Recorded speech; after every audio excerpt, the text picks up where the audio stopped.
흩어져 있는 나들목양평교회 가족 여러분, 부활절 아침에 여러분에게 인사를 드립니다. 예수님 부활하셨습니다. 죄와 사망의 권세를 이기시고 무덤 가운데에서 일어나셨습니다.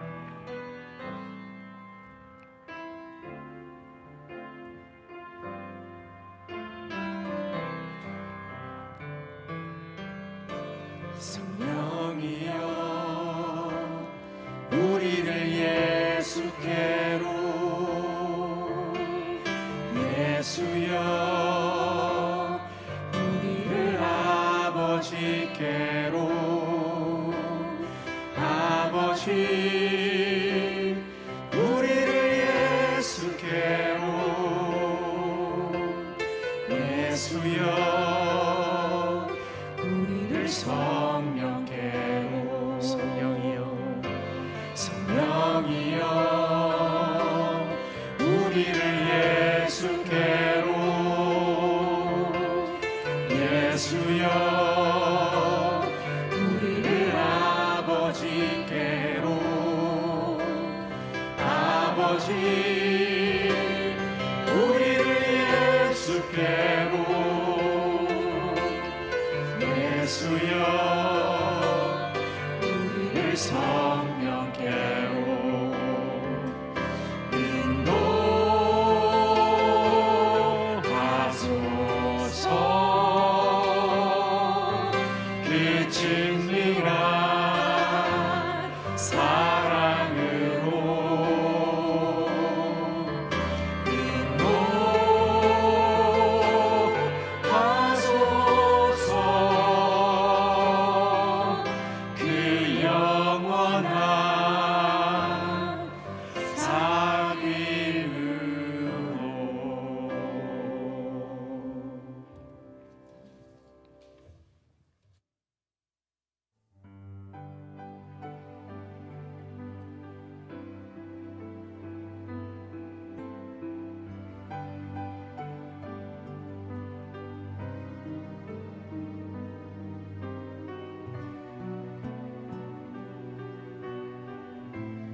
네, 오늘 부활주일 예배 오신 여러분 환영합니다. 네, 그리고 오늘 정말 기쁘고 감사한 날인데요. 마냥 기쁘고 감사할 수만은 없고 또 우리가 부활하신 주님의 의미를 깨닫는, 왜 십자가에 돌아가셨을까, 그가 오신 이유는 무엇일까를 한번 고민해보는 예배가 되었으면 좋겠습니다. 우리 주님께 찬양 드리시겠습니다.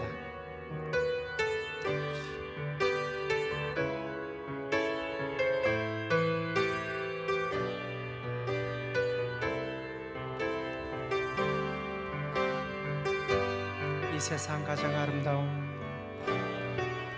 이 세상 가장 아름다운 순종의 눈물, 온 세상 다시 빛나게 한 생명의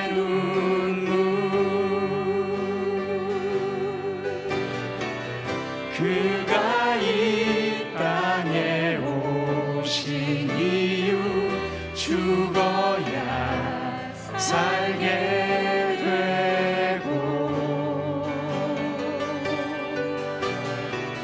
져야만 승리하는 놀랍고 영원한 신비, 신 그대로 회복시킨 우리의 창조주 그리스도, 십자가의 길로 아버지 뜻 이루셨네. 그가 이 땅에 오신 이유, 이제 우리에게 맡겨진 그 소망, 그 사랑, 그 생명, 아름답고 눈부신 십자가의 길, 우리가 이 땅에 살아가 이유, 그가 이 땅에 오신 이유, 그가 이 땅에 오신 이유, 죽어야 살게 되고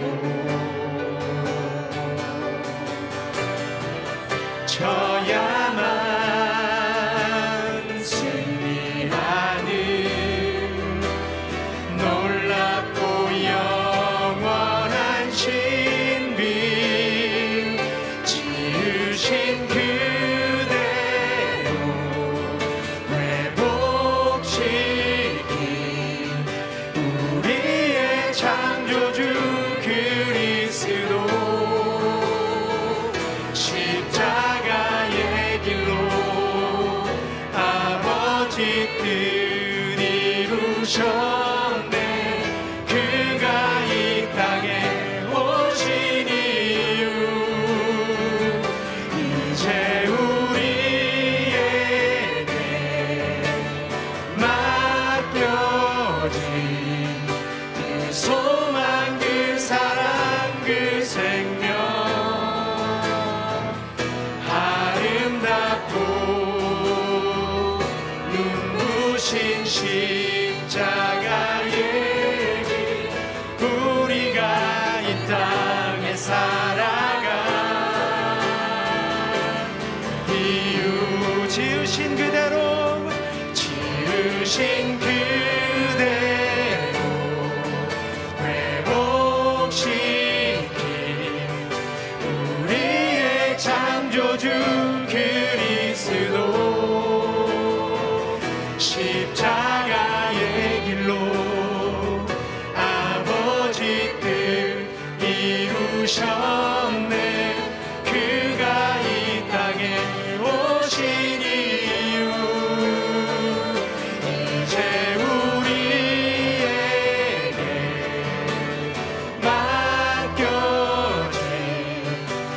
소망 그 사랑 그 생명 아름답고 눈부신 십자가의 길 우리가 이 땅에 살아가 이유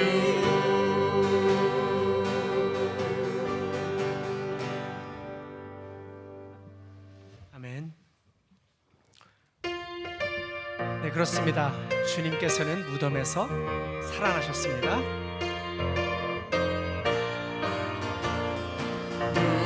무덤에 머물러 예수 내 구주 새벽 기다렸네 예수 내 주 원수 다 이기고 무덤에서 살아나셨네 어두움을 이기시고 나와서 성도 함께 이 다스리시네 사셨네 사셨네 예수 다시 사셨네 헛되이 지키네 예수 내 구주 헛되이 봉하네 예수 내 주 원수 다 이기고 무덤에서 살아나셨네 어두움을 이기시고 나와서 성도 함께 길이 다스리시네 사셨네 사셨네 예수 다시 사셨네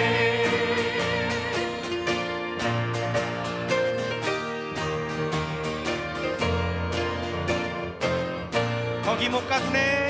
거기 못 가두네 예수 내 구주 우리를 살리네 예수 내 주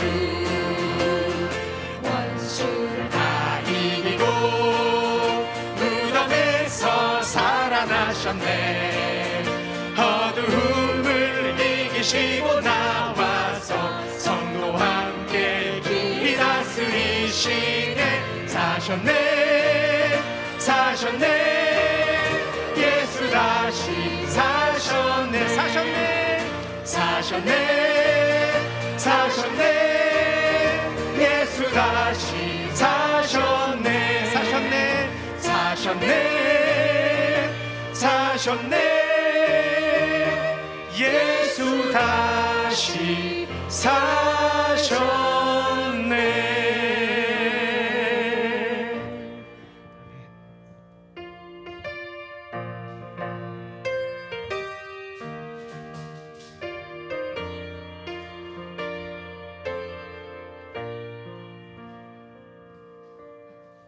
기도하시겠습니다. 하나님, 오늘은 부활절입니다. 지난 주간에 있었던 전가족 헌신 예배를 통해 우리는 부활의 의미를 조금은 더 알게 되었습니다. 예수님이 왜 십자가에 돌아가시고 부활하셨는지, 세상은 점점 우리가 하나님을 믿고 따르는 것에 반하는 쪽으로 발전을 하고 있습니다. 코로나19로 인해 사람 간의 소통이 직접적인 만남에서 간접적인 만남의 수단들로 빠르게 변하고 있고 예배도 그러한 모양으로 드려지고 있습니다. 속히 우리의 예배가 서로 만나고 소통할 수 있는 예배로 드려지길 기도합니다. 오늘 부활절 예배의 말씀을 전해주실 정성국 목사님을 위해 기도합니다. 목사님을 통해 전해지는 말씀이 우리의 삶을 변화시키고 이 양평 지역에 하나님의 나라가 세워지는데 애를 쓰는 밑거름이 되길 원합니다. 우리 사람들의 욕심과 탐욕으로 하나님이 창조하신 세상은 지금 몸살을 앓고 있습니다. 세상의 몸살로 많이 아프고 회복하기 쉽지 않은 상황에 놓여 있는 가족들이 있습니다. 우리 공동체가 서로서로 살펴주며 힘을 주는 진실한 공동체가 되어지길 기도합니다. 이웃의 아픔과 어려움에 공감하고 나누는 삶을 당연하게 생각하고 실천하는 나들목 양평교회가 되도록 저희를 인도하여 주십시오. 미얀마의 평화를 위해 기도합니다. 폭력 앞에 힘없는 사람들이 많이 희생되고 있습니다. 국제사회가 소리를 내어 더 이상의 무고한 희생이 없기를 바랍니다. 하나님 불쌍히 여겨주십시오. 파키스탄의 선교사로 파송되어 사역을 하고 있는 서정자 신용직 선교사님을 위해 기도합니다. 자신들의 인생의 후반전을 선교의 현장에서 삶을 드리는 그 모습이 참 고맙고 감사함이 많습니다. 선교사님들의 사역이 그 지역에 잘 녹아들어 그들의 삶이 복음으로 변화되어 새로운 삶으로 열매 맺히길 기도합니다. 코로나19로 교회들이 위기라고 하는 이 시기에 나들모 양평교회 가족들은 하나님을 따르고자 하는 마음이 더 강해지는 것을 봅니다. 비록 대면 예배가 아닌 비대면 예배를 드리는 날이 많았지만 예배를 사모하고 하나님의 은혜에 감사하는 가족들이 여러 모양으로 헌금을 드리고 있습니다. 정직연금, 또 감사헌금, 지정헌금 등을 통해 우리가 가진 모든 것이 하나님의 것임을 인정하고 우리에게 맡겨주신 것이라는 것을 알게 해주셔서 고맙습니다. 우리의 상황을 더 잘 아시는 하나님, 우리가 드리는 물질이 하나님 나라를 이루어가는 데 잘 사용되어지도록 나들목 양평교회를 지켜봐 주시고 인도하여 주십시오. 이 모든 말씀 우리를 위해 죽으시고 부활하셔서 우리의 믿음을 확증하여 주신 예수님의 이름으로 기도합니다.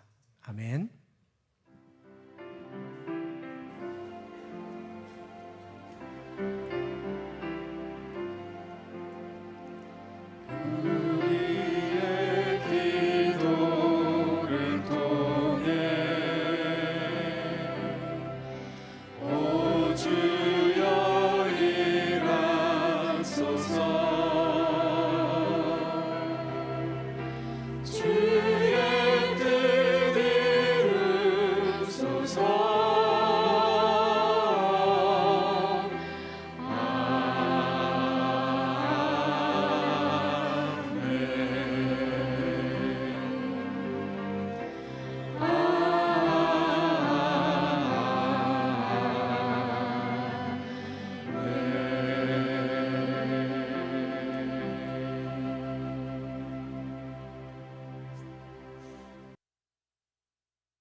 I can only imagine what it will be like when I walk by your side.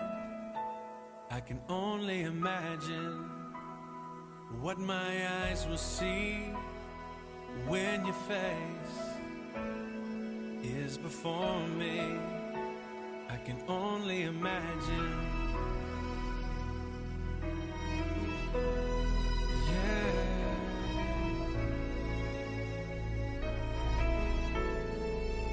Surrounded by your glory, what will my heart feel? Will I dance for you, Jesus? Or in awe of you be still? Will I stand in your presence? Or to my knees will I fall? Will I sing hallelujah? Will I be able to speak at all? I can only imagine. I can only imagine. I can only imagine when that day comes and I find myself standing in the sun.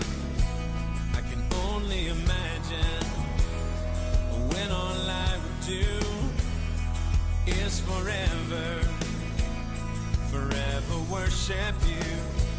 I can only imagine, yeah. I can only imagine.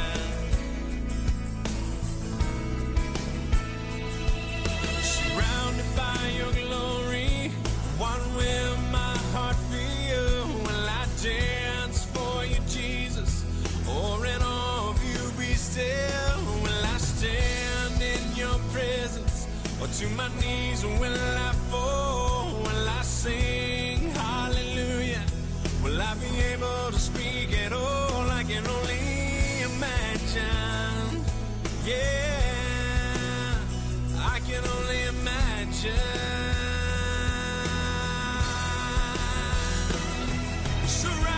by your glory, what will my heart feel? Will I dance for you, Jesus? Or in all of you be still? Will I stand in your presence? Or to my knees will I fall? Will I sing hallelujah? Will I be able to speak it all? I can only imagine. Yeah, I can only imagine. I can only imagine. Yeah, I can only imagine. I can only imagine. I can only imagine.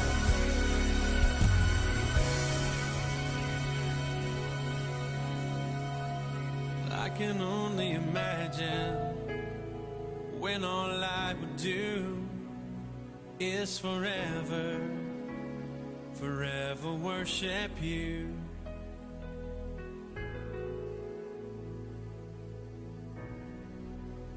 I can only imagine.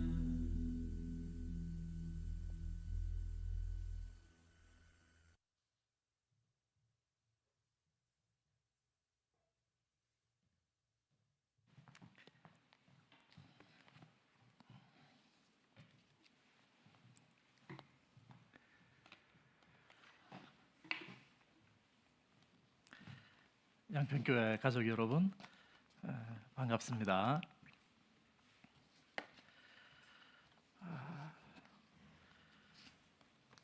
이번 주를 시작으로 해서 앞으로 4주 동안 부활을 생각한다라고 하는 제목으로 여러분과 함께 말씀을 나누게 되었습니다. 여러분, 부활절이 다시 돌아왔습니다. 여러분, 부활절은 여러분에게 어떠한 의미입니까? 1년에 한 번 축하하는 교회의 절기. 혹 어떤 분들은 이렇게 생각하실지도 모르겠습니다. 십자가로 충분하지 않은가? 내가 구원받는데 십자가의 복음으로 충분하지 않은가?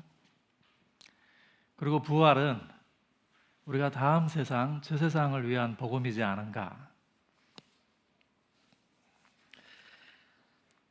매년마다 당하는 부활절에도 우리가 부활절 메시지를 들어보면요, 정말 예수님이 부활하셨다라고 하는 그 역사적인 사실에 집중하는 메시지가 많았던 것 같습니다.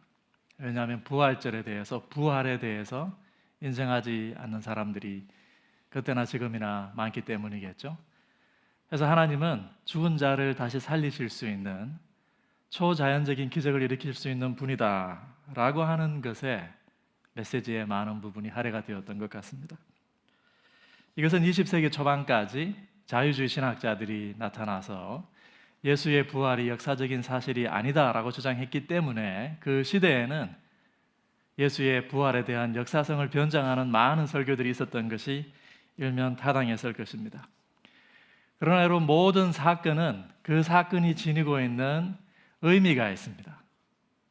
한 사람이 십자가에 달렸다라고 하는 것, 예수께서 십자가에 달리셨다라고 하는 사실이 지니는 그 사실도 중요하지만 그것이 오늘 저와 여러분에게 가지고 있는 의미가 있을 것 아니겠습니까? 부활도 마찬가지입니다. 그 부활이 1세기 2000년 전 사람들, 그들에게는 무엇을 의미했는가? 그리고 오늘 그것은 우리에게 무엇인가? 우리는 이 질문으로 나가야 할 것입니다. 안타까운 것은 많은 사람들에게 예수의 죽음과 부활이라고 하는 것은 너무나도 당연한 것이 되어버렸습니다. 그래서 예수님의 부활과 죽음이 가지고 있는 그 경이로움에 대해서 상실해 버렸다라고 하는 것이죠. 1세기 그리스도인들은요, 그들이 살아가는 생명을 부활 생명으로 이해했습니다. 예수의 부활 때문에 이 땅에서부터 이제까지와 다른 종류의 삶을 살게 되었다라고 이해한 것이죠. 4월 설교 시리즈가 부활을 생각한다 라고 하는 제목으로 여러분에게 전해질 것입니다. 저와 여러분은 부활이 지니는 다양한 신앙적 의미들을 함께 되돌아봤으면 좋겠습니다. 그리고 이 부활이 저 세상만을 위한 것이 아니라 오늘을 위한 것이구나. 그래서 내가 오늘 여기서 부활을 살아가는 삶의 방식, 여기서 부활을 살아가는 나만의 삶의 방식, 여기서 부활을 살아가는 우리의 방식을 함께 모색했으면 좋겠습니다. 제가 오늘 교환에 여러분에게 드린 고린도전서 12장 20절부터 26절까지 말씀을 함께 교독하도록 하겠습니다. 20절 제가 먼저 읽도록 하겠습니다. 그러나 이제 그리스도께서는 죽은 사람들 가운데서 살아나셔서 잠든 사람들의 첫 열매가 되셨습니다. 한 사람으로 말미암아 죽음이 들어왔으니 또한 한 사람으로 말미암아 죽은 사람의 부활도 옵니다. 아담 안에서 모든 사람이 죽는 것과 같이 그리스도 안에서 모든 사람이 살아나게 될 것입니다. 그러나 각각 제 차례대로 그렇게 될 것입니다.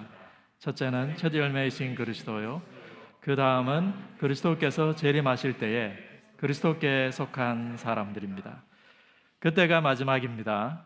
그때에 그리스도께서 모든 통치와 모든 권위와 모든 권력을 폐하시고 그 나라를 하나님 아버지께 넘겨드리실 것입니다. 하나님께서 모든 원수를 그리스도의 발 아래 두실 때까지 그리스도께서 다스리셔야 합니다. 다 같이 맨 마지막으로 멸망받을 원수는 죽음입니다. 제가 한번 기도하겠습니다. 존귀하신 주님, 우리의 죄와 죄의 모든 형벌을 짊어지시고 무덤 가운데 누워 계실 수 없으셔서 오늘 이 부활의 아침에 성령의 능력으로 다시 그 아들을 살리신 창조주 하나님의 은혜와 사랑을, 그 놀라운 지혜와 결단을, 우리를 향한 인내와 열정을 오늘 저희들에게 주신 이 말씀을 통해서 함께 우리 공동체가 나누려고 합니다. 주님, 이 말씀을 통하여 각자의 심령 가운데 성령 하나님, 각자가 필요한 말씀으로 그들의 삶 속에서 자신만의 방식으로, 각 가정의 방식으로 이 새로운 생명을 살아갈 수 있도록 우리 가운데 역사하여 주시옵소서. 예수님 이름으로 기도하옵나이다. 아멘. 딕 호이트, 세상에서 가장 강인한 아버지. 미국 보스턴에 가면요, 그 보스턴 마라톤이 출발하는 지점에 우리가 방금 영상으로 본 이 딕 호이트와 릭 호이트의 달리는 동상이 세워져 있습니다. 몇 주 전에 80세의 일기로 아버지 딕 호이트이 소천하셨죠. 저는 이 영상을 유학 가서 공부하는 중에 한 수백 차례는 본 것 같아요. 근데 몇 주 전에 우연히 기사로 이분이 소천하셨다는 거예요. 아버지가 마치 제 아버지가 소천하신 듯한, 제가 그분으로부터 많은 영감과 사실 도전을 받았거든요. 이 아들 릭은 뇌성마비, 경련성 전신마비를 앓고 있는 장애인이었습니다. 그런데 이 아들이 15살 때 장애인 라크로스 선수를 위해서 아버지에게 우리가 자선 달리기 대회를 하는데 참여하면 어떻겠습니까? 제안을 하는 거예요. 그래서 그것이 계기가 되었습니다. 그래서 1977년부터 2016년까지 40년 동안 이 두 부자가 달렸습니다. 그래서 그들이 참여한 정식 마라톤 대회만 총 72차례, 그중에 보스턴 마라톤만 32차례를 완주했습니다. 그리고 여러분 트라이애슬론 아시죠? 달리기, 사이클, 그리고 수영. 이 트라이애슬론 경기에만 257차례 이들이 완주를 했습니다. 여러분, 이 영상을 보신 후에 소감이 어떻던가요? 이 아버지의 놀라운 강인함과 인내, 그 아들이 탄 보트를 이 허리에 감고 헤엄을 치는 그 아버지의 놀라운 강인함과 그 인내. 이들이 처음 달릴 때는요, 그들의 마라톤 기록이 16시간 14분이었습니다. 근데 이들이 가지고 있는 계속 그 기록을 경신해서 결국 그들이 2시간 40분 47초. 이 아버지가 가지고 있는, 이 아버지가 보여준 이 지혜와 결단력, 휠체어에 앉아있는 이 아들에게 생의 경이로움을 맛보게 할 수 있는 방법이 무엇일까? 이 아들을 데리고, 이 아들을 밀고 밖으로 나가고 일반인들도 할 수 없는 생의 도전 가운데 나선 것이죠. 이 아버지가 보여준 열정과 사랑, 희생, 여러분 정말 경이롭지 않습니까? 여러분, 경이로움이라고 하는 것은 무엇입니까? 우리가 어떤 자연현상을 보고요, 정말 아름다운 자연현상을 보고 거기에 감탄하는 때가 있죠. 그런데요, 우리가 감탄할 뿐만 아니라 그것에 의해서 감동을 받을 때가 있습니다. 감동을 받을 때는 반드시 그 뒤에 어떤 인격이 존재하는 거예요. 그 인격이 가지고 있는 성품, 그의 사랑과 그의 희생, 그것을 볼 때 우리가 감동을 받죠. 경탄이라고 하는 단어 들어보셨죠, 여러분? 그것을 감탄하면서 그 인격체를 경외하게 되는 것이죠. 여러분, 우리가 삶의 이 경이로움을 맛보는 순간들이 있습니다. 우리가 어떠한 상황 가운데 있을 때라도 정말 삶이라고 하는 것은 살만한 것이구나, 다시 나에게 주신 삶에 대해서 감사하게 되고 새로 일어나게 되는 순간은요, 우리가 어떤 그 삶의 경이로움 속으로 들어갈 때예요. 저는 이 두 분에게 정말 감사합니다. 왜냐하면 이분들이 정말 삶이라고 하는 것은 살만한 것이구나. 이 아들 리코잇이 40년 동안, 이 아이가 52세가 될 때까지 아버지가 달렸습니다. 그 아버지가 73세가 될 때까지 40년 동안 이 부자가 달렸습니다. 이 장애인이 52세, 보통 장애인들이 52세까지 살기도 참 쉽지 않은 일이에요. 이분은 아직 59세로 생존해 있습니다. 40년 동안 52세가 될 때까지 이 아버지가 아들에게 선물해 준 그 삶의 경이로운 순간들, 아들의 장애를 역전시키신 거죠. 예수님께서 부활하셨습니다. 그 예수의 부활은 1세기 그들에게 무엇을 의미했는가? 그것은 오늘 우리에게 무엇인가 라고 하는 것을 묻기 전에 우리는 이 예수의 부활이 1차적으로 누구에 관한 것인가 라고 하는 것을 질문해야 할 것입니다. 이 예수의 부활은 창조주 아버지 하나님에 관한 것입니다. 전신마비 아들을 휠체어에 태우고 보트에 태우고 그에게 생명의 경이로움을 되찾아 주기 위해 40년 동안 달린 이 아버지처럼 하나님 형상으로 지음받은 인간과 그 하나님이 좋았다라고 말씀하신 그 피조 세계 속에 다시 한번 그 생명의 경이로움을 되찾아 주기 위해 일하신, 인내하시고 그리고 오랫동안 희생하신 아버지 하나님에 관한 이야기다라고 하는 것입니다. 여러분, 하나님께서 세상을 창조하신 이유와 목적이 어디에 있습니까? 제가 여러분 교환의 창세기 1장 28절 말씀 적어 놓았습니다. 하나님이 그들에게 복을 베푸셨다. 하나님이 그들에게 말씀하시기를 생육하고 번성하여 땅에 충만하여라. 땅을 정복하여라. 바다의 고기와 공중의 새와 땅 위에서 살아 움직이는 모든 생물을 다스려라. 여러분, 하나님은 하나님이 지으신 세상이 생명으로 가득 차기를 원하셨습니다. 인간을 흙으로 지으신 다음에 하나님께서 그 코에다가 생기를 부어 넣으셨죠. 생명의 바람을 불어 넣으셨습니다. 그리고 하나님은 그 인간이 그 땅 가운데서 더욱 그 생명이 풍성해지기를, 생육하고 번성하기를 하나님께서 기대하신 것이죠.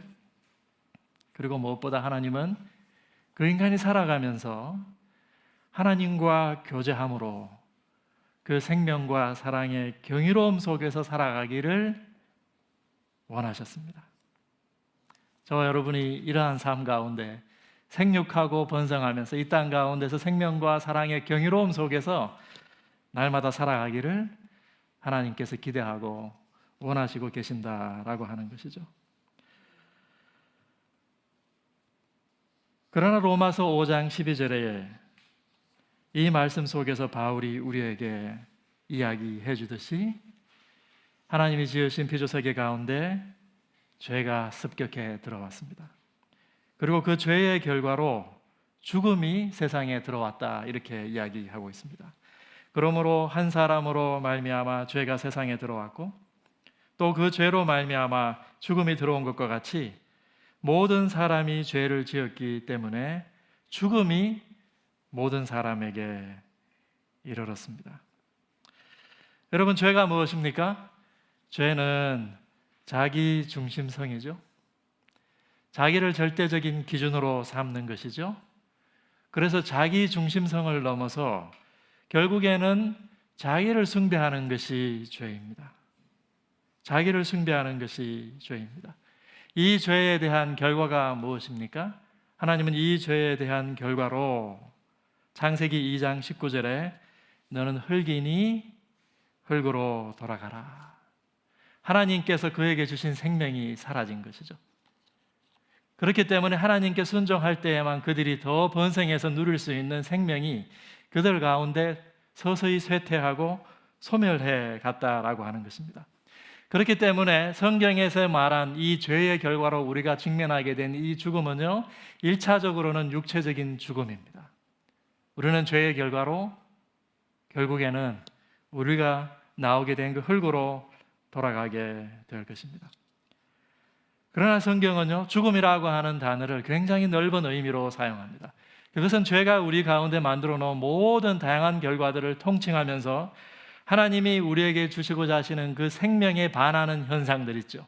그 반생명의 현상들을 통칭할 때 죽음이라고 하는 단어를 사용합니다. 여러분, 인간이 자기 중심성, 그리고 인간이 자기를 섬길 때 인간이 원래 하나님으로부터 받은 그 자아가 분열되게 되어 있습니다. 그 자아가 일그러지게 되어 있죠. 자기를 지나치게 확장해서 자기를 섬기게 되는 것이죠. 인간이 자기를 섬길 때, 혹은 자기를 위해서 우상을 섬길 때 인간에게 나타나는 현상들이 무엇입니까?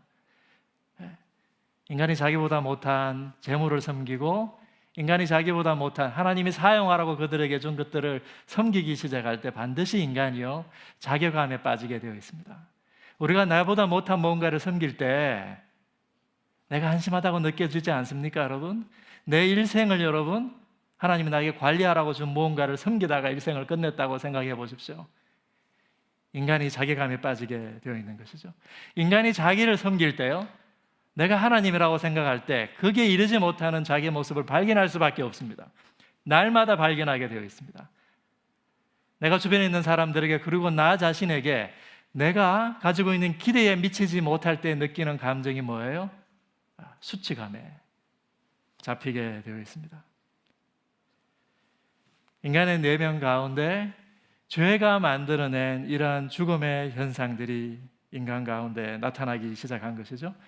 이러한 죽음의 현상들은 인간의 내면 가운데, 인간의 몸 가운데 나타나는 것이 아니고, 나타나는 것만이 아니고요, 사람들과의 관계 속에서 나타나죠. 우리의 가정 속에도, 우리가 살고 있는 사회 속에도 반드시 내가 지은 죄 때문이 아니더라도 우리는 죄의 결과로서 우리 속에 만연되어 있는 죽음의 결과 속에 들어와 있습니다. 우리가 염려하는 대로 하나님이 지으신 피조세계가 망가져가고 있죠. 인간이 가지고 있는 탐욕과 욕구 때문에 생태계가 오늘 파괴되어 가고 있습니다. 하나님이 선하게 창조하신 세상 가운데 생명과 사랑으로 충만해야 될 이 세상이 죄와 죽음으로 만연해 가고 있다라고 하는 것입니다. 여기서 우리가 던져야 될 질문이 바로 이것입니다. 그러면 하나님이 지으신 이 세상이, 그 가운데 인간이 죄와 죽음의 다스림 가운데 있는 이 현실 가운데 하나님은 어떻게 하실 것인가 라고 하는 것입니다. 이 세상을 창조한 하나님은 어떻게 하실 것인가? 그 하나님은 여전히 자신을 떠난 그 인간, 그러나 그 인간이 여전히 당신의 형상으로 지은 피조물이기 때문에 여전히 그들을 사랑하시는가? 하나님은 그전에 그들을 생각하실 만큼 선하신 분이신가? 그들을 선하고 하나님께서 그들을 여전히 생각하시고 선대한다 하시더라도, 기억한다 하시더라도 하나님은 과연 그들을 건져내실 만한 능력이 있으신가? 하나님은 그들을 어떻게 건져내실 것인가? 여러분, 이러한 질문이 우리에게 주어지죠. 사실은 성경 전체는 바로 이 하나님에 대해서 이야기해 주고 있습니다. 창조주의 신실함에 대해서 사람들이 의문을 제기하기 시작했고, 그 하나님의 신실함에 대해서 성경 전체가 우리에게 답해주고 있다라고 하는 것입니다. 사실 우리가 성경을 읽어보면요, 하나님은 창세기 처음부터 세상을 회복하는 이 일을 시작하셨습니다. 창세기 12장 하나님께서 세상을 회복하시기 위하여 누군가를 부르셔서 그를 세상으로 보내셨습니다. 창세기 12장 1절, 주께서 아브라함에게 말씀하셨다. 너는 내가 살고 있는 땅과 네가 난 곳과 너의 아버지의 집을 떠나서 내가 보여주는 땅으로 가거라. 내가 너로 큰 민족이 되게 하고 너에게 복을 주어서 네가 크게 이름을 떨치게 하겠다. 너는 복의 근원이 될 것이다. 하나님이 아브라함에게 뭐라고 말씀하셨나요? 내가 먼저 너에게 복을 줄 것이다. 창세기 1장 28절, 하나님께서 아담과 하와에게 복을 주시면서 뭐라고 말씀하셨나요? 네가 생육하고 번성해라. 하나님께서 처음 인간에게 그들에게 복을 주시기를 원하셨다라고 하셨죠. 여기서 이 복이라고 하는 말은요, 하나님께서 가지고 계셨던 인간과 피조 세계를 향한 하나님의 창조의 은총, 창조의 목적이에요. 하나님이 계획하셨던, 창조 때 계획하셨던 그 모든 은총들, 그것을 복이라고 하거든요. 근데 그것을 내가 아브라함 너에게 부어주겠다라고 하는 겁니다. 아브라함이 먼저 회복된다라고 하는 것이죠. 그런 다음에 3절에 너를 축복하는 사람에게는 내가 복을 베풀고 너를 저주하는 사람에게는 내가 저주를 내릴 것이다. 땅에 사는 모든 민족이 너로 말미암아 복을 받을 것이다. 하나님의 이 창조의 목적, 그 생명과 사랑이 충만한 그 삶의 복을 회복한 아브라함을 보고 그 아브라함을 통해서 네가 그 복을 누리게 된다면 반드시 너를 통해서 하나님께로 돌아와서 그 복에 참여하는 사람들이 있을 것이다 라고 하는 거예요. 이것이 아브라함 언약의 핵심입니다. 이 약속을 아브라함에게 주고 하나님께서 아브라함을 가라, 세상 가운데로 가라, 이렇게 세상으로 보내신 것이죠. 하나님께서 세상 회복의 프로젝트를 시작하신 것입니다. 이것이 아브라함의 소명이고 이것이 이스라엘의 소명이었습니다. 처음부터 하나님께서 이스라엘을 왜 부르셨습니까? 그들을 세상으로 보내셔서 그들이 하나님의 그 복을, 창조의 목적을 회복하는 모습을 보면 너희가 먼저 그 복 가운데 들어가면 반드시 너희를 통해서 하나님께로 돌아와서 그 복에 참여하는 열방이 있을 것이다. 이것이 아브라함 언약이죠. 여러분, 구약의 선지서 보면요, 제가 그게 다니엘서 12장 2절 가운데 한 구절 여러분에게 그 교환에 적어놓았습니다. 이 아브라함 언약이 성취될 그 마지막 날에 대한 이야기를 구약 성경의 선지서들은 저마다의 컨텍스트 가운데서 이야기해주고 있습니다. 특히 다니엘서 12장 2절은요, 그 아브라함 언약이 성취되는 그 마지막 날에 일어날 이 아주 특별한 일에 대해서 이야기해주고 있습니다. 그리고 땅속 티끌 가운데에서 잠자는 사람 가운데서도 어떻게 된다고요? 많은 사람이 그 잠자는 가운데에서 깨어날 것이다. 여기서 잠잔다라고 하는 비유적인 언어를 사용했죠. 그것이 무슨 의미입니까? 죽어 있다라고 하는 것입니다. 죽어 있는 사람들이, 많은 사람들이 그 가운데에서 일어날 것이다. 그들 가운데서 어떤 사람은 영원한 생명을 얻을 것이고 그 가운데 모든 사람이 영원한 생명을 얻는 것은 아니고요. 어떤 사람은 수치와 함께 영원히 모욕을 받을 것이다. 영원한 생명을 얻는 이 사람들은 누굴까요? 3절에 지혜 있는 사람은 하늘의 밝은 빛처럼 빛날 것이요 많은 사람을 옳은 길로 인도한 사람은 별처럼 영원히 빛날 것이다. 하나님의 말씀 가운데 머물고 유대인들 가운데 그 하나님의 말씀을 붙잡고 순교했던 그 의로운 죽은 자들, 그 지혜로운 자들, 많은 사람들을 옳은 길로 인도한 그 사람들은 잠자는 자들 가운데에서 새로운 생명을 얻고 이 땅 가운데로 돌아오게 될 것이다. 이것이 마지막 날에 일어날 중요한 일 가운데 하나다. 하나님께서 다니엘서 말씀을 통해서 이렇게 약속하신 것이죠. 여러분, 1세기 유대인들이 오랜 시간 동안 포로 생활했습니다. 그들이 포로 생활이 언제 시작했습니까? 바벨론에 의해서 남유다가 멸망한 것이 BC 6세기죠. 아수르는 그 이전에 BC 8세기경에 아수르에 의해서 이스라엘이 점령당한 것을 우리가 성경을 통해서 알 수가 있습니다. 그때 이후로 500년, 700년 동안 이스라엘이 종살이했습니다. 1세기 예수님이 오실 당시까지 유대인들이 가지고 있었던 질문이 무엇일까요? 하나님께서 언제 이 아브라함 언약을 성취하시냐라고 하는 것입니다. 하나님께서 언제 이 아브라함 언약을 성취하셔서 이스라엘 백성 가운데 그들에게 먼저 복을 주시고 그들에게 일어나고 있는 이 모든 죄로 인한 사망의 이 모든 현상들을 하나님께서 제거하시고 이스라엘을 통해서 열방을 하나님께로 돌이키실 이 일들을 하나님께서 언제 일으키실 것인가? 하나님은 과연 그 일을 일으킬 수 있는 분이신가라고 하는 것입니다. 특별히 그 일들 가운데 하나님께서 과연 죽음 가운데 있는 그 의로운 자들을 사망 가운데서 하나님께서 일으키실 것인가? 하나님은 그 일을 행할 수 있는 분이신가? 하나님은 여전히 아브라함에게 하셨던 그 기억을, 그 약속을, 다니엘에게 하셨던 그 약속을 기억하고 있는 분이신가? 하나님의 신실하심에 대한 의문들이 예수님께서 오셨을 때 1세기 유대인들 가운데 그 1세기 유대인들이 공통적으로 가지고 있는 질문이었습니다. 하나님이 의심되는 것이죠. 그분의 선하심과 그분의 사랑과 그분의 능력에 대해서 사람들은 의심하기 시작한 것이죠. 유대인들뿐만 아닙니다. 유대인들이 믿고 있는 하나님에 대해서 조롱하는 사람들이 왜 없었겠습니까, 여러분? 1세기 당시의 로마인들, 너희 하나님이 과연 계시는가? 그분이 정말 능력이 있는 분이라고 한다면 너희를 왜 이 가운데 두시겠는가? 그분이 과연 선한 분이라고 한다면 왜 지금까지 너희를 잊으셨겠는가? 우리는 1세기 신약 성경 그리고 예수님의 죽음과 부활을 바로 이러한 문맥 속에서 접근해야 할 것입니다. 저는 특별히 1세기 사람들 가운데 예수의 부활에 목격하고 그 부활에 동참한 많은 사람들 가운데 특별히 바울의 시선으로 그 예수님의 부활을 한번 따라가 보려고 합니다.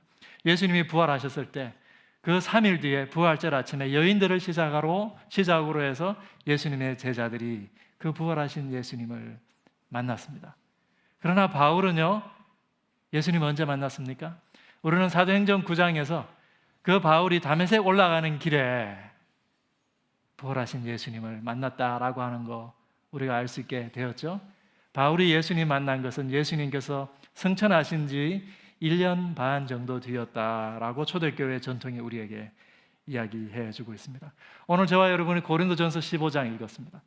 고린도전서 15장에 보면요, 그 서두에 바울이 말하기를 예수께서 부활하셔서 제자들을 비롯한 많은 사람들에게 나타났고 야고보에게 나타나셨고 그 중에 맨 나중에 예수님께서 나에게도 나타나셨다라고 이렇게 바울이 이야기하고 있죠. 그리고 그 뒤에 15장 그 뒤에 보면요, 예수께서 부활하지 않으셨다면 내가 전하고 있는 이 모든 복음이 헛되다라고 이야기했습니다. 예수님의 십자가 죽음으로 충분하지 않다는 말이죠. 예수님의 십자가 죽음 때문에 내 죄 사함 받고 내가 구원받았다. 이것이 복음의 핵심이라고 우리가 많이 배우지 않았습니까? 그런데 바울이 친히 말하기를 예수께서 부활하지 않았다면 내가 전하는 이 모든 복음이 헛것이다 라고 하는 것이죠. 그리고 오늘 우리가 읽은 이 말씀입니다. 아담 한 사람을 통해서 사망이 세상 가운데 들어왔듯이 이 한 사람으로 말미암아 이제 새로운 생명이 이 세상 가운데 들어왔다. 예수께서 이 새로운 생명의 첫 열매가 되셨다. 첫 열매가 되셨다. 예수에게, 적어도 예수에게만은 사망이 힘을 잃은 것이죠. 그리고 맨 마지막에 우리가 읽은 마지막 구절이 무엇입니까? 맨 마지막에 멸망받을 우리의 원수가 누굽니까? 모든 인간이 고민하는 인간의 최대의 적, 사망. 이 사망이 맨 마지막 날에 우리 모든 사람들에게 비로소 그 힘을 잃게 될 것이다. 그리고는 여러분, 이 본문 다음에 바울이 우리가 있게 될 이 부활의 몸 있죠.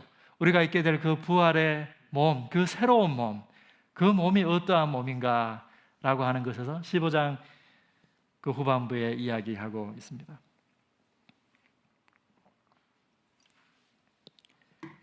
바울은 다메섹으로 예수 믿는 사람들을 핍박하러 올라가는 중이었습니다. 여러분, 바울이 왜 예수 믿는 사람을 핍박했습니까? 나무에 달려 죽은 자. 신명기 21장 22절 23절에 의하면요, 갈라디아서 3장 13절에서 바울도 스스로 그 말씀을 인용하죠. 신명기 말씀을 인용하면서 나무에 달려 죽은 자는 다 하나님의 저주를 받은 자라고요. 그리고 1세기 당시에 바울을 비롯한 모든 유대인들은 과연 예수가 하나님의 저주를 받을 만한 자다라고 생각했을 것입니다. 왜 그렇습니까? 우리가 복음서에 보면요, 예수님께서 신문을 당하시는데요, 처음에 사람들이 예수님께 와서 내가 성전을 헐겠다라고 주장했다, 이렇게 예수님을 고소합니다. 여러분, 유대인들 가운데 생명을 빼앗을 권한을 로마가 유대인들에게 주지 않았는데요, 딱 두 가지에 대해서, 유대인들이 가장 중요하게 생각하는 두 가지에 대해서 그것을 모독하는 사람들, 유대인들이 이 사내들인 공회가 직접 그 사람들의 생명을 빼앗을 수 있는 권한을 로마로부터 받았습니다. 그것이 무엇인가 하니 율법과 성전이에요. 사도행전 7장 보면 스데반이 율법과 성전에 대해서 이야기하죠. 그래서 스데반이 돌 맞아 죽은 거예요. 어떤 사람이 예수님 신문 당하는 자리에 와서 증인해 왔습니다. 저가 성전을 내가 헐겠다라고 이야기했습니다. 그런데 또 한 사람이 와서 비슷한 말을 하는데 그 두 사람의 증인이 일치하지 않았어요. 여러분, 유대인들이 예수님의 재판을 함부로 한 것이 아니에요. 그냥 예수님을 죽이려고 재판을 함부로 한 것이 아니고요, 두 사람이 예수께서 성전을 못 오겠다라고 하는 이야기를 하는데도 그 증언이 일치하지 않았다라고 성경이 기록합니다. 그러니까 그 증언을 채택하지 않았어요. 그때 제사장이 예수님에게 직접 이야기하죠. 네가 하나님의 아들이냐 이렇게 묻습니다. 예수님 뭐라고 하시죠? 네가 인자가 구름 타고 오는 것을 보리라. 그러니까 거기 있는 유대인들이 다 옷을 찢어요. 왜 그렇습니까? 저가 신성모독했다라고 하는 거예요. 저가 자기 자신을 하나님과 같은 존재로, 자기 자신을 하나님으로 여겼다라고 하는 것이죠. 여러분, 구약 성경에 보면요, 신성모독하는 자 어떻게 하라고 다 규정에 나와 있습니다. 너희 이스라엘 가운데 다른 신을 드리는 자 어떻게 하라고요? 사형에 처하라고요. 예수님이 자기 스스로 십자가에 달릴 만한 죄목을 말씀하신 것이죠. 유대인들은요, 예수님께서 신성모독죄로 나무에 달려서 하나님의 저주를 받은 자다라고 생각했습니다. 그런데 그 예수를 메시아로 인정하는 유대인들이 다메섹에 있다라고 하는 거예요. 바울은 예수를 메시아로 인정하는 이방인들에게 관심이 없습니다. 유대인들이 자기 동족들 가운데 새로운 신을 끌어들이는 사람들이 있으면 그를 돌로 쳐 죽이라고 하는 거예요. 그래서 다메섹에 있는 예수를 메시아로 하나님으로 섬기는 그 유대인들을 심판하러 잡으러 지금 바울이 다메섹으로 올라가는 길입니다. 그 다메섹으로 올라가는 길에 바울이 예수님을 만나게 된 거예요. 바울이 예수님 만났을 때 주여 누이시니까 여기서 주는요, 예수님도 아니고 하나님을 의미하는 것도 아닙니다. 그냥 상대방을 높여 부르는 호칭이에요. 이가 누군지 모르니까 자기 앞에 나타난 이 보통 존재가 아닌 이 존재가 누구이기 모르기 때문에 주여 누시니까라고 묻는 거 아니겠습니까? 예수님께서 뭐라고 하셨나요? 네가 핍박하는 예수다. 바울이 언제 예수님 핍박했습니까? 바울은 예수님을 따르는 교회를 핍박한 거예요. 이것은 무엇입니까? 예수님께서 자기 때문에 핍박당하는 그 교회, 그리스도인들 있죠? 그 그리스도인과 자신을 동일시하는 것이죠. 그리스도의 몸을 핍박하는 바울에게 네가 핍박하는 예수다. 여러분, 바울이 부활하신 예수 앞에 서게 된 거예요. 여러분, 지금 이 상황이 의미하는 바가 무엇일까요? 바울은 유대인이었습니다. 바울을 비롯한 모든 유대인들이 기다렸던 바가 무엇입니까? 그 마지막 때 일어날 무엇을 기다리고 있나요? 부활을 기다리고 있는 거예요. 죽은 자의 부활을 기다리고 있는데 지금 그 죽은 자의 부활이 그 죽은 자가 자기 앞에 나타난 거예요. 부활이 일어났다라고 하는 것이죠. 종말에 일어나야 될 하나님 나라가 완전히 도래할 때에 마침내 나타나게 될 그 하나님 나라의 상징과도 같은 사건, 그 의로운 죽은 자의 부활이 이미 일어났었다라고 하는 거예요. 제자들이 예수께서 부활하셨다라고 하는 사실을 바울이 믿지 않았겠죠. 그 소문을 바울이 들었지만 믿지 않았겠죠. 그런데 그것이 사실이었다라고 하는 거예요. 부활이 이미 일어났다라고 하는 것입니다. 여러분, 바울은 부활하신 예수님을 만난 다음에 예수께서 그러면 왜 십자가에 달리셨는지 돌아봤겠죠? 바울은 예수께서 신성모독한 죄로 자기 죄로 십자가에 달렸다고 생각했을 것입니다. 우리는 앞으로 남은 3주 동안에 이 예수님의 죽음과 부활, 그리고 그 앞서 예수님의 성육신, 그리고 부활 뒤에 오게 될 예수님의 승교와 성령의 도래, 이 사건이 여러분 하나의 이야기입니다. 이 하나의 일련의 이야기가 우리에게 전해주는 바가 무엇인지에 대해서 남은 3주 동안 더 풀어나갈 것입니다.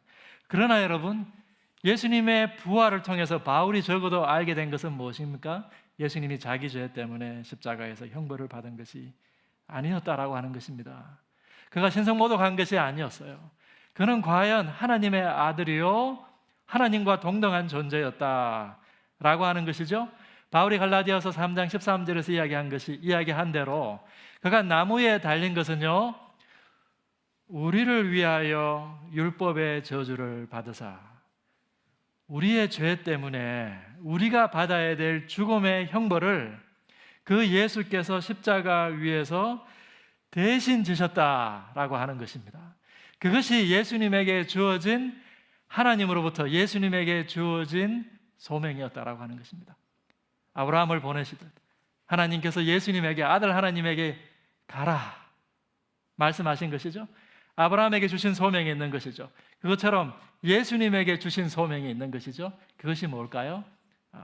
이스라엘은 실패했지만, 모든 아브라함 자손은 실패했지만 아버지의 주신 소명에 죽기까지 순종하는 것이, 그래서 그분을 통해서 열방을 구원하는 것이, 죄와 사망의 권세 아래 놓여 있는 열방을 구원하는 것이, 피조 세계 전체를 다시 하나님께로 돌이키는 것이 그분의 소명이었습니다. 어떻게 함으로써요? 죽기까지 순종함으로써. 어느 순간까지요?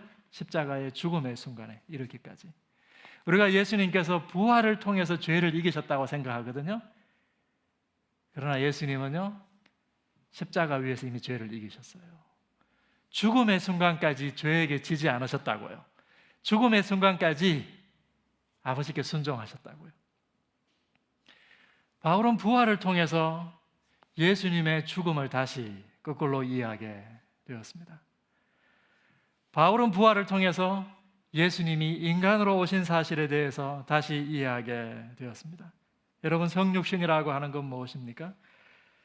죄와 죽음 가운데 놓여있는 피조물의 문제를 해결하기 위해서 하나님께서 인간의 몸을 입고 이 땅 가운데 오셨다라고 하는 것입니다.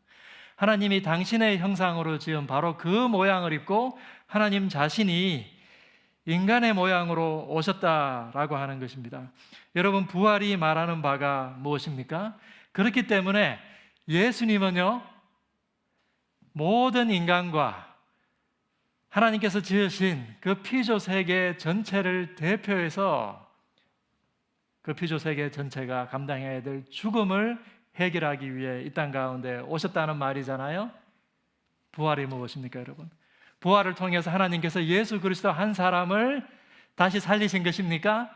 예수 그리스도 한 사람만을 건지신 사건이 아니고요, 죄와 사망 아래 있는 그 모든 인간과 피조 세계를 건지신 사건이 부활이에요. 여러분, 제가 다시 말씀드릴까요? 부활이 무엇입니까? 하나님이 예수 그리스도 한 사람만을 죽음에서 살리신 사건이 아니에요. 그 예수께서 대표하시기 위해 오신 모든 인간과 피조 세계를 그 죄와 사망의 권세에서 다시 살리신 사건이 새로운 생명 가운데로, 새로운 존재 양식으로 이끈 것이 부활 사건이다라고 하는 것입니다. 오늘 우리가 읽은 고린도전서 15장 20절에 바울이 무엇이라고 합니까? 잠든 사람들, 모든 죽은 사람들의 첫 열매가 되신 분이 바로 예수다. 여러분, 첫 열매가 무엇입니까? 구약 성경에 첫 열매 제사가 있죠. 우리가 경작하는 한 밭에 추수 때가 이르렀을 때 그 밭의 한 부분을 하나님께 미리 드리는 거예요. 그것을 통해서 이 밭 전체의 소산이 다 하나님의 것입니다 라고 고백하는 것이 첫 열매 제사입니다. 예수께서 첫 열매가, 부활의 첫 열매가 되셨다고요. 이것이 무엇입니까? 그 첫 열매가 밭 전체의 소산을 대표하듯이 예수께서 우리의 대표가 되셨다라고 하는 거예요. 예수께서 우리의 대표가 되셔서 자기 자신을 우리와 하나로 여기시고 인간의 모양으로 이 땅 가운데 오셨다. 피조물 가운데 하나로 이 땅 가운데 오셨다라고 하는 것이죠. 예수께서 우리의 대표가 되셨다. 나아가서 예수를 따라 예수께서 부활에 들어가시고 새로운 몸을 입으시고 완전한 구원으로 들어가시고 부활 생명에 들어가신 것처럼 언젠가 우리도 그 예수를 따라 부활에 참여할 것이다.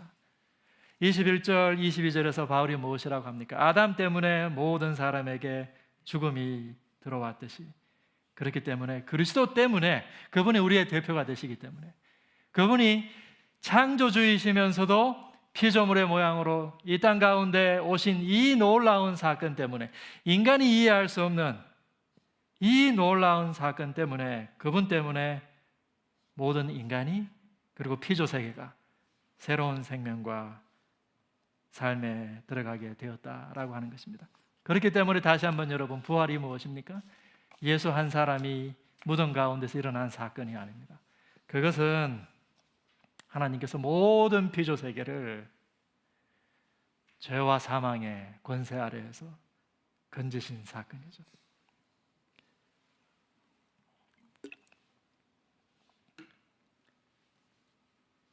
그런 점에서 부활은 여러분, 이 부활이 우리에게 무엇인가, 이것이 가지고 있는 의미가 무엇인가를 묻기 전에, 이것은 창조주의 놀라운 지혜와 사랑, 그분의 피조물을 향하여 가지고 계시는 그 열정과 그분의 능력에 관한 이야기입니다. 바울을 비롯한 1세기의 모든 유대인들, 구약 성경을 가지고 있는 유대인들, 그들도요, 하나님께서 이러한 방식으로 하나님의 피조 세계가 신음하고 있는 그 죄와 사망의 문제를 이러한 방식으로 해결할 것이라고 생각하지 못했다라고 하는 것이죠. 여러분, 그렇기 때문에 이 부활이야말로 십자가뿐만 아니라 이 부활이야말로 기독교 세계관의 요체이자 복음의 핵심입니다. 하나님은 절대로 인간을 버리지 않습니다. 하나님은 절대로 저와 여러분을 버리지 않으신다라고 하는 것이에요. 저와 여러분의 죄와 사망 가운데 신음하고 있을 때에 하나님이 어떻게 하셨냐고요? 그분의 열정과 사랑을 가지고 계신 분입니까? 그분이 선하신 분이십니까? 그분의 지혜가 어떻게 나타났습니까? 하나님께서 인간의 모양으로, 저와 여러분의 모양으로 이 땅 가운데 들어오셔서 우리가 감당해야 될 그 죄의 형벌을 자신이 지시고 십자가에 달리시고 그 가운데에서 우리의 첫 열매로 다시 살아나셨다라고 하는 것입니다. 여러분, 하나님이 가지고 계신 이 놀라운 지혜와 결단력을 한번 생각해 보십시오. 여러분, 경이롭지 않습니까? 우리가 삶의 경이로움에 들어갈 때, 여러분, 예수의 죽음과 부활이 여러분에게 너무나도 당연한 사건입니까? 여러분, 이것은 신앙의 신비입니다. 우리 삶을 통해서 우리가 풀어내고 날마다 새롭게 깨달아 가야 될 그 삶의 신비거든요. 이 경이로움 속으로 들어갈 때 여러분, 우리 삶이 바뀌는 거예요. 새로운 세상 속으로 우리가 들어가는 것이죠. 하나님은 인간과 피조물을 버리지 않으시고 그 인간의 모양으로 이 땅 가운데 오셔서 친히 사망에 참여하시고 그들을 다시 건져내셨습니다. 여러분, 이 창조주의 지혜와 사랑, 그분의 열정과 능력에 대한 자기 선언이 부활이에요. 부활을 통해서 하나님께서 그 일을 하신 것이죠. 부활은 우리에게 하나님께서 죄와 사망 가운데 놓여 있는 인간을 끝까지 건지시고 회복하신다 라고 하는 사실을 첫 번째로 우리에게 이야기해 줌과 동시에, 뿐만 아니라 하나님은 처음부터 인간이 타락하기 전부터 인간과 피조 세계를 위해서 놀라운 창조의 비전을 가지고 계셨다라고 하는 것을 우리에게 이야기해 줍니다. 제가 다시 설명드릴까요? 하나님께서 인간이 타락한 다음에 비로소 자기의 일을 시작하신 게 아니라고요. 인간이 타락하니까 인간을 회복시켜야지 라고 하나님의 일을 시작하신 것이 아니고요. 그러면 하나님이 처음부터 별다른 계획이 없으셨다가 인간이 타락하니까 비로소 일을 시작하신 게 되죠. 그렇죠? 하나님이 외적인 동인에 의해서 수동적으로 가만히 계시다가 인간이 타락하니까 일을 시작한 거예요. 하나님은 그런 분이 아니에요. 창세기 1장 28절에 하나님이 인간에게 복을 주셨죠. 하나님이 의도하신 그 창조의 복이 뭘까요? 하나님은 인간이 타락하기 전부터 인간을 위한 그 마지막 때의 종말에 인간에게 주실 놀라운 복을 하나님이 준비하고 계셨다라고 하는 거예요. 사실 오늘 우리가 다 읽지 못했습니다만 고린도전서 15장이 그것을 이야기하고 있습니다. 고린도전서 15장에서 바울은요, 예수께서 입으셨던 그 부활의 몸의 성격에 대해서 이야기하고 있습니다. 땅의 몸이 있는 것처럼 하늘의 몸도 있을 것이다. 육의 몸이 있는 것처럼 신령한 몸이 있을 것이다. 하나님이 처음 인간 아담에게 육의 몸을 줄 때, 땅의 몸을 줄 때 하나님이 처음부터 뭘 의도하고 계획하셨는가? 신령한 몸, 하늘의 몸을 그에게 줄 것을 하나님이 계획하셨다는 거예요. 여러분, 아담이 죄 짓기 전에 어떤 몸을 입고 있었나요? 저와 여러분과 동일한 땅의 몸과 육의 몸을 입고 있었어요. 그렇죠? 죄 짓기 전에도. 그런데 그 몸을 줄 때 하나님께서 그때부터도 신령한 몸, 하나님께서 하늘에 속한 성령의 몸을 주시려고 계획하셨다라고 하는 겁니다. 이것은 그 몸에 국한된 이야기입니다. 여러분, 인간이 가지게 될 우리가 부활 생명, 완전히 우리가 부활에 참여했을 때 우리가 있게 될 새로운 몸, 그 몸뿐만 아니라 우리가 들어가게 될 새로운 존재 양식, 우리가 누리게 될 새로운 생명에 대해서 하나님께서 에덴이 전부가 아니라 그 놀라운 생명과 존재 양식을 인간을 위해 하나님이 준비하셨다라고 하는 것이죠. 바울은 15장 후반부에서 이것을요, 씨앗과 꽃의 비유로 설명하죠. 멸할 것으로 심습니다. 그 멸할 것이 반드시 쇠하면 그 씨앗이 죽어 없어지면요, 거기에서 싹이 나서 놀라운 나무로 자라고 그 가운데서 꽃이 피잖아요. 멸하지 아니할 놀라운 것으로 내가 입게 될 거다, 바울이 이야기하죠. 여러분, 우리가 씨앗을 심을 때 그 씨앗 가운데 이렇게 놀라운 꽃이 열매가 맺히게 될 것을 우리가 상상이라도 할 수 있겠습니까? 우리가 부활에 참여할 때 그러하게 될 것이다 라고 하는 것입니다. 제가 아는 어떤 분은요, 이것을 나비의 비유를 가지고 설명했습니다. 여러분, 나비가 처음부터 나비입니까? 네, 나비가 애벌레로 처음 태어나죠. 그 애벌레로 나비가 어디에 있습니까? 물속에 있습니다. 나비가 애벌레로 물속에 있을 때는 그 애벌레에게 세상의 전부는 어디입니까? 물속이 세상의 전부예요. 그것밖에 보이지 않습니다. 그러나 시간이 되면요, 그 애벌레가 물 밖으로 기어 나와가지고 누에고치의 모양으로 나무에 매달려 있습니다. 나무에 매달려서 바라보는 세상이 있겠죠? 근데 여러분, 시간이 지나면 놀랍게도 그 누에고치를 열고 그 속에서 나비가 나오는 거예요. 여러분, 그 애벌레에서 나온 그 나비의 아름다운 형체를 한번 생각해 보십시오. 그 나비가 날아다닐 그 창공을 한번 생각해 보십시오. 비로소 나비는 창공을 날면서 이 모든 세계를 한꺼번에 조망하게 되는 거예요.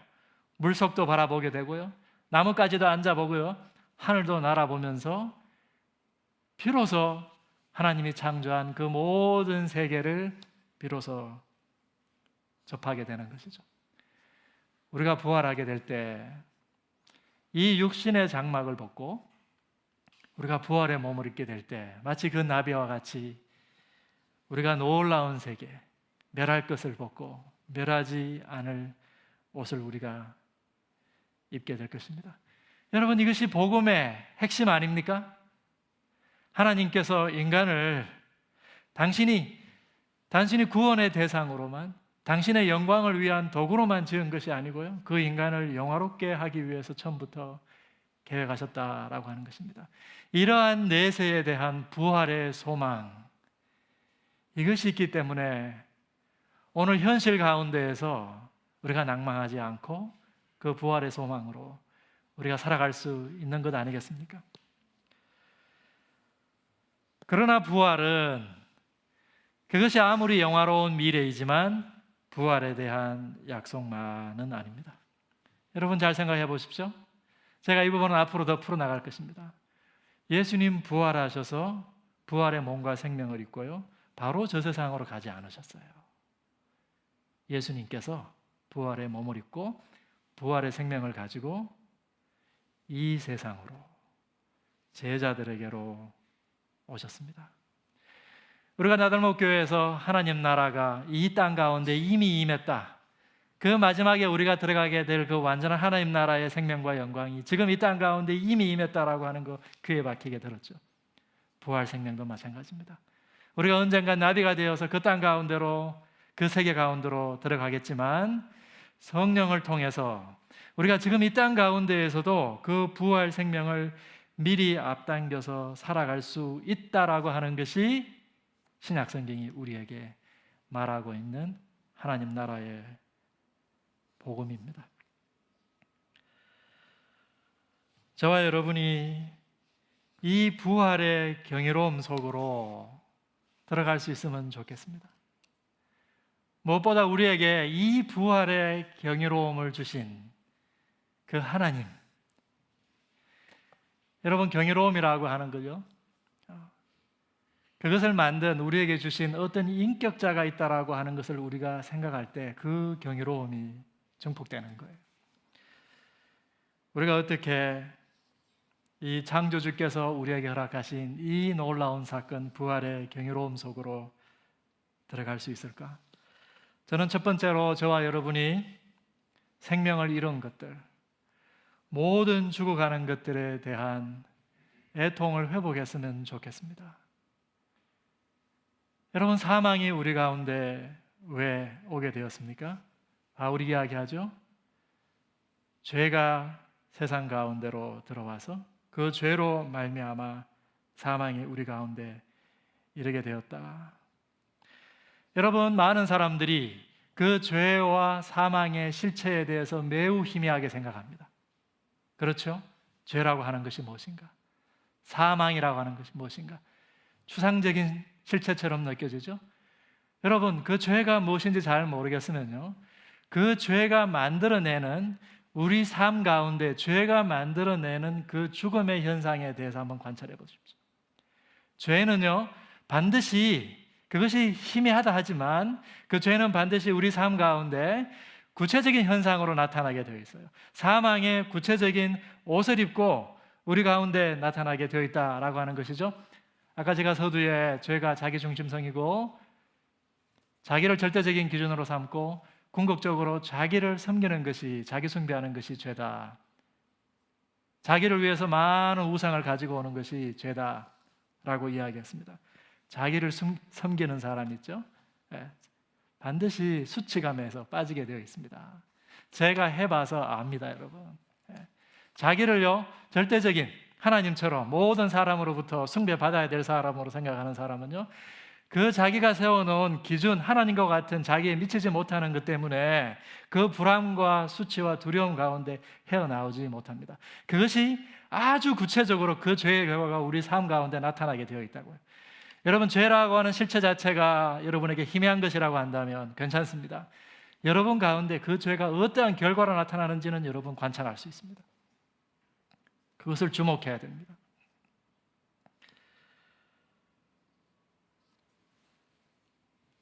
많은 사람들이요, 내가 지은 죄의 결과를 그 죄의 열매 가운데 살아가고 있습니다. 그러나 어떤 사람들은요, 내가 지은 죄가 아님에도 그 죄 때문에 우리에게 주어진 그 죽음의 현실 가운데 살아가고 있죠. 제가 필라델피아에서 유학할 때 우리 교우 가운데 어떤 한 자매의 아버님이 흑인 지역에서 가게를 하시는 분인데 총에 맞아서 사망하셨어요. 길거리에서.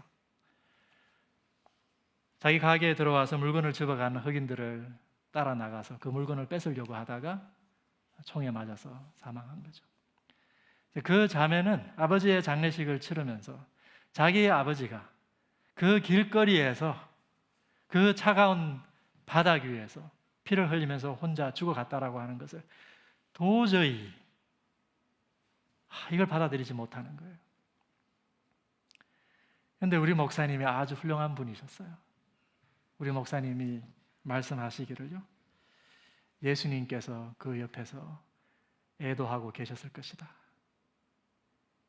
예수님께서 네 아버지 옆에서, 죽어가는 아버지 옆에서 그 죄 때문에 인간에게 일어난 이 현실 때문에 애통하셨을 것이다. 여러분, 우리가 돌아보면요, 많은 사람들이 사실 그 죄와 사망의 현실 가운데 그 노예됨 아래 종이 되어서 살아가고 있습니다. 우리가 가족들 가운데에도 우리가 가지고 있는 내면의 죄악들 때문에, 내면의 문제들 때문에 가족들 가운데에도 문제가 많죠. 우리 공동체의 구성원들 가운데 여러분, 많은 그 죄가 만들어낸 사망의 현상들을 우리가 날마다 부딪히면서 살아가는 안타까운 가족들이 있습니다. 여러분, 우리가 어떻게 해야 될까요? 제가 자라면서 우리 아버지에 대한 불만이 참 많았습니다. 그래서 제가 이 딕 호이트 장면을 그렇게 많이 봤는지도 몰라요. 근데 제가 철이 들면서요, 깨달았어요. 뭘 깨달았는지 아세요? 아버지도 죄인이다라고 하는 걸 깨달았어요. 아버지도 죄인입니다, 여러분. 여러분이 사오는 남편 있죠? 여러분 아내 있죠? 그들도 죄인입니다. 그들이 죄의 종노릇하고 있으면서 그들이 살아가고 있는 그 사망의 현실에 대해서 여러분, 하나님의 눈으로 보셔야 돼요. 그래야 비로소 여러분도 거기에서 노임받을 수 있고 여러분 가족들도 그 가운데 노임받을 수 있습니다. 하나님께서 말씀하셨습니다. 애굽에서 그 애굽 사람들의 그 죄 때문에 고통받고 있는 내 백성들 때문에 내가 아프다. 이스라엘 가운데에 그들이 지금 관영한 죄 가운데 살아가고 그 사회 속에서 신음하고 있는 연약한 자들 때문에 내가 애통한다. 내가 누구를 보낼까? 하나님께서 이사야에게 말씀하셨죠. 바울이 다메섹으로 올라가면서 결국 바울이 받은 것은요, 하나님으로부터의 부르심이에요. 흑암에 앉아있는 사망의 권세 아래 신음하고 있는 저 이방인들에게 내가 누구를 보낼까? 바울이 3일 동안 먹지도 못하고 마시지도 못했습니다. 자신이 그 그리스도를, 이 하나님의 아들이신, 자기의 죄 때문에 십자가에 달리신, 그리고 살아나신 이 그리스도를 핍박했다라고 하는 사실 때문에 도 3일 동안 식음에 전폐했겠지만 이 놀라운 하나님의 지혜와 하나님의 사랑, 이 하나님의 열정과 능력 때문에 바울이 3일 동안 식음을 전폐했을 거예요, 여러분.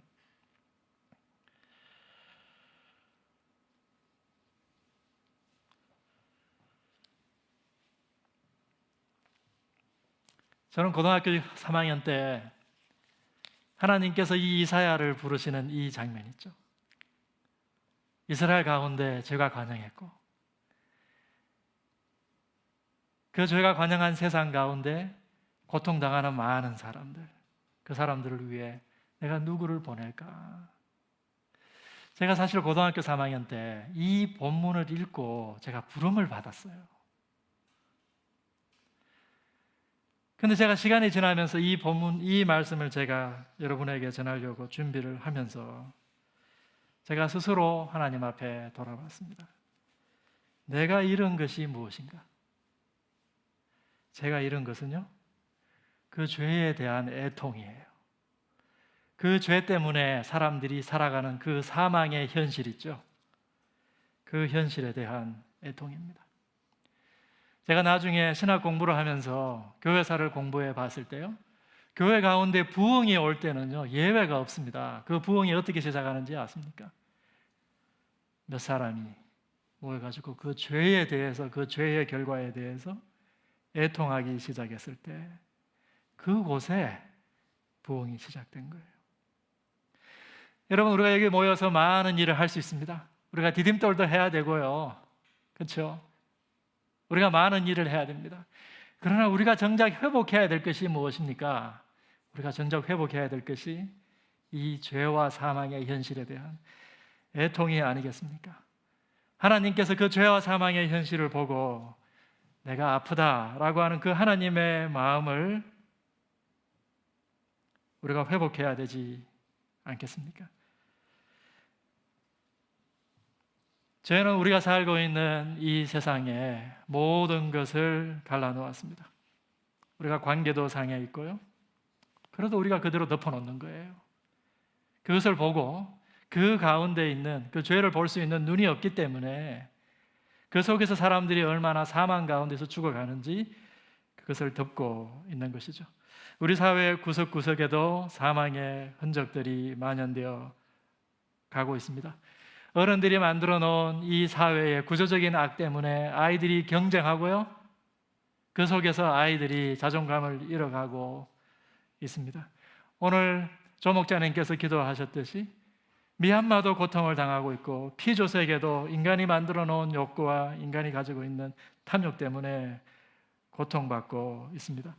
제가 일전에 본 뉴스 가운데 정말 충격적인 한 가지 뉴스가 있었는데요, 바다 생물들이 무트로 나와가지고 죽었는데 그 사체에 배를 갈라보니까 그 가운데 플라스틱이 잔뜩 나왔다는 거잖아요. 근데 그것이 제가 생각했습니다. 제가 어릴 때도 태풍만 치면 우리 동네 그 바닷가에 플라스틱과 각종 쓰레기들이 다 내쳐왔습니다. 제가 생각하기를 사람들이 언제 이렇게 많은 쓰레기를 버렸나 생각했거든요.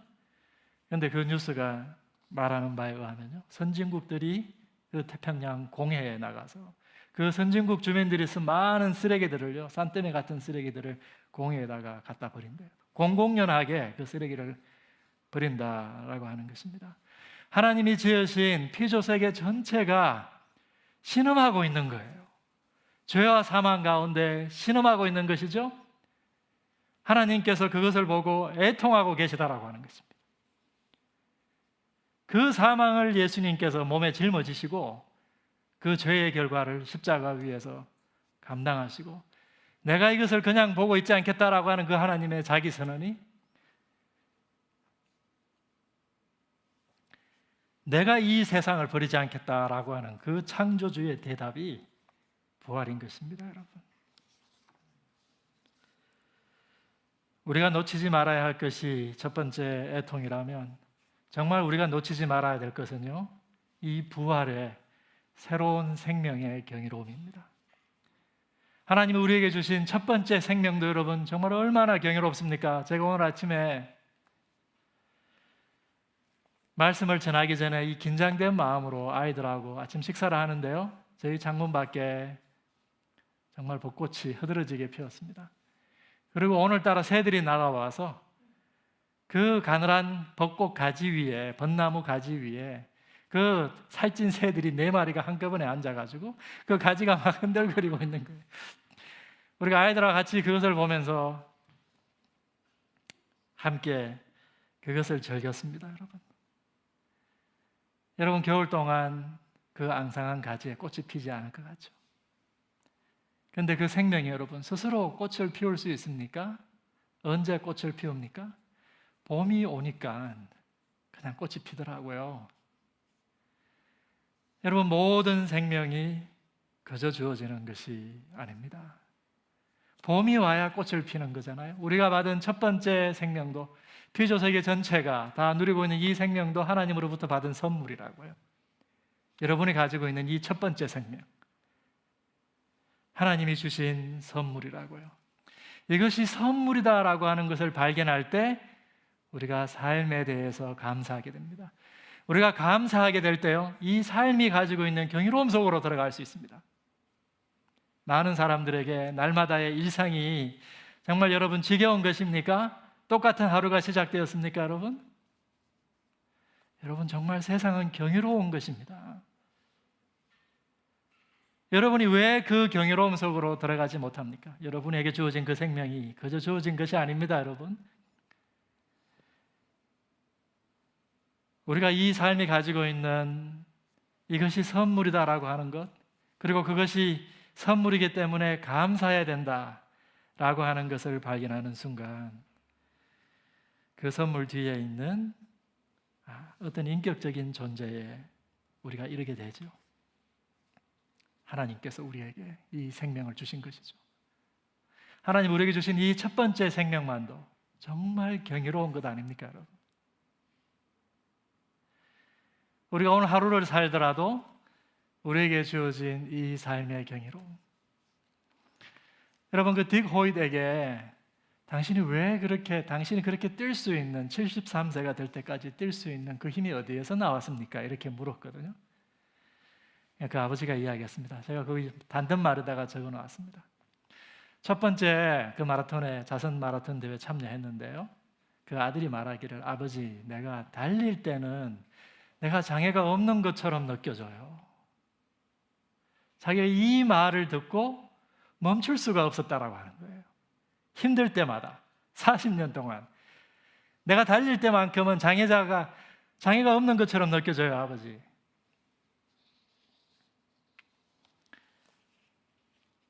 우리에게 이 생애 선물을 주신 그 절대적인 인격적인 존재가 있다라고 하는 그 경이로움 속으로 들어갈 때 여러분, 우리가 새로운 삶의 경이로움으로 들어갈 수 있게 됩니다. 그런데 그분이 우리에게 이 놀라운 첫 번째 생명을 주신 것만도 경이로운데요, 하나님께서 우리에게 뭘 주신다고요?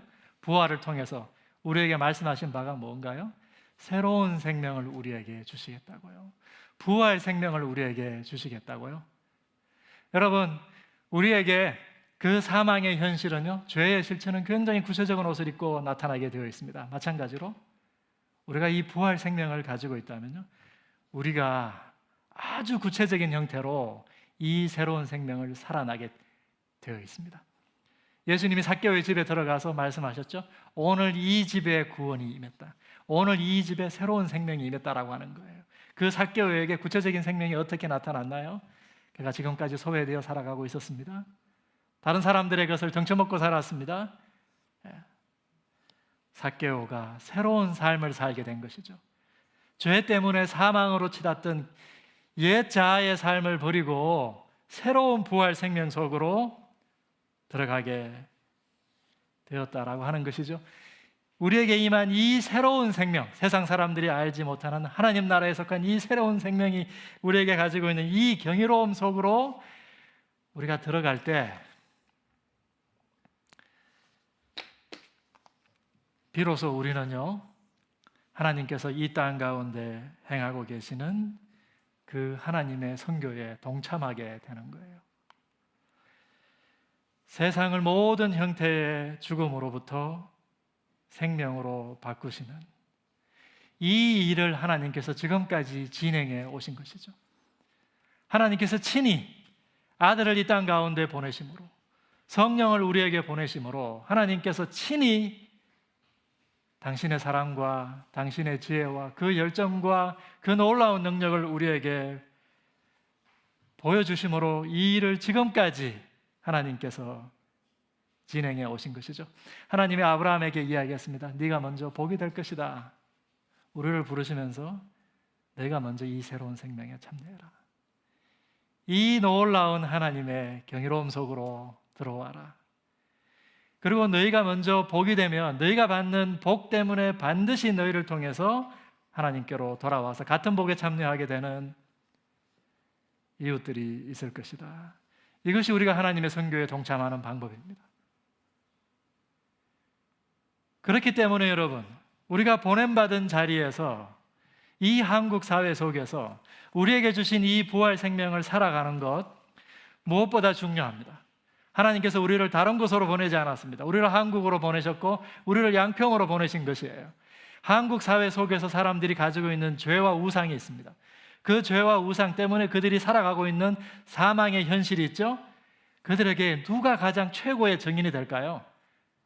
그 죄와 사망의 종됨, 노예됨, 그 불안감과 수치감과 두려움으로부터 먼저 해방되어서 새로운 생명을 살아가는 사람들, 그 사람들이 최고의 증인이 아니겠습니까, 여러분? 그렇기 때문에 하나님께서 우리를 보내주신 우리의 삶의 자리, 하나님께서 먼저 보내신 저와 여러분, 너무나도 중요합니다. 하나님께서 이사야에게, 모세에게, 아브라함에게 말씀하셨습니다. 가라. 내가 누구를 보낼까? 제자들에게도 말씀하셨죠? 너희가 바로 이 부활의 증인이다. 사랑하는 성도 여러분, 예수님 무덤 가운데서 부활하셨습니다. 죄와 사망으로 신음하는 저와 여러분, 그리고 하나님의 지으신 이 피조 세계 가운데 창조주께서 새로운 생명을 시작하셨습니다. 우리 다 같이 기도하겠습니다. 우리 이 시간 받은 말씀을 생각하면서 1분간 침묵하도록 하겠습니다.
이 시간은 오늘 우리 부활절 예배 가운데 가장 소중한 시간입니다. 마음으로 드리는 예배 이 시간 다 꺼내셔서 오늘 현장 예배에 참석하셨듯이 하셨든지 가정에 있든지, 하나님, 나도 죄와 사망의 이 지겨운 삶에서 벗어나서 부활 생명에 참여케 해 주십시오. 세상을 회복하시는 그 하나님의 선교에 나도 동참하겠습니다. 이 고백을 여러분의 언어로 써보시기 바랍니다.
이제 마음으로 드리는 예배 우리가 하나님께 드리면서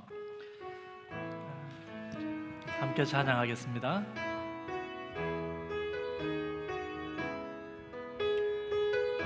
이곳에 생명샘 솟아나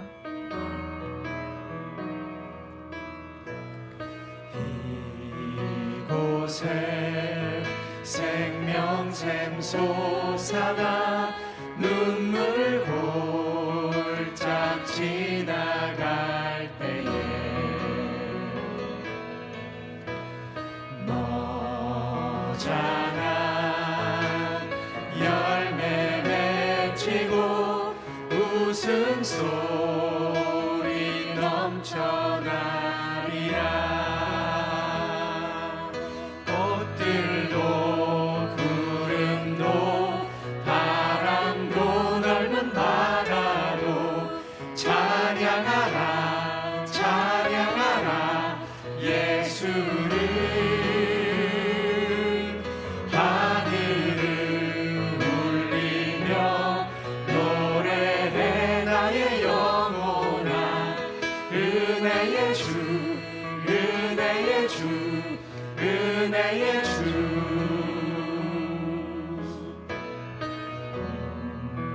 곳에 하늘이 열리고 모든 이가 보게 되리라. 마침내 꽃들이 피고 마침내 꽃들이 피고 영광의 주가 오시리라. 꽃들도 구름도 바람도 넓은 바다도 찬양하라 찬양하라 예수를. 하늘을 울리며 노래해 나의 영혼아. 은혜의 주 은혜의 주 은혜의 주.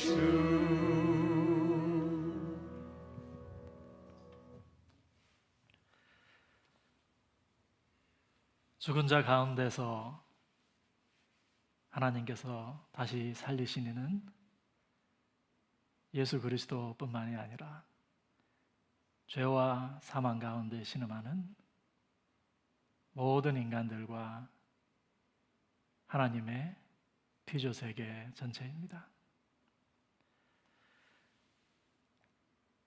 이제는 우리를 위해 십자가의 고통과 그 모든 수치를 감당하신 우리 주 예수 그리스도의 은혜와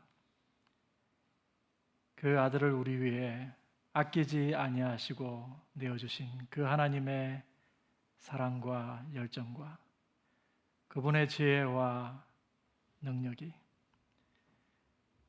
그리고 지금도 우리 가운데 찾아오셔서 이 땅 가운데에서부터 이 새로운 생명을 살아가도록 날마다 우리 가운데, 우리 공동체 가운데 일하시는 성령 하나님의 그 사귐이 오늘 부활절 세상을 바라보신 하나님의 그 애통하는 마음을 회복하고 부활을 통해 우리에게 보여주신 그 하나님의 경이로움을 다시 사모하며 하나님의 선교에 동참하기로 결단하고 이 자리를 떠나는 우리 사랑하는 나들목이 양평교회 모든 가족들 머리머리 위에와 저들의 가정과 저들의 일터와 주께서 피 흘려 값주고 세우신 우리 사랑하는 나들목 양평교회 위에 이제로부터 영원토록 함께 계시기를 축원하옵나이다.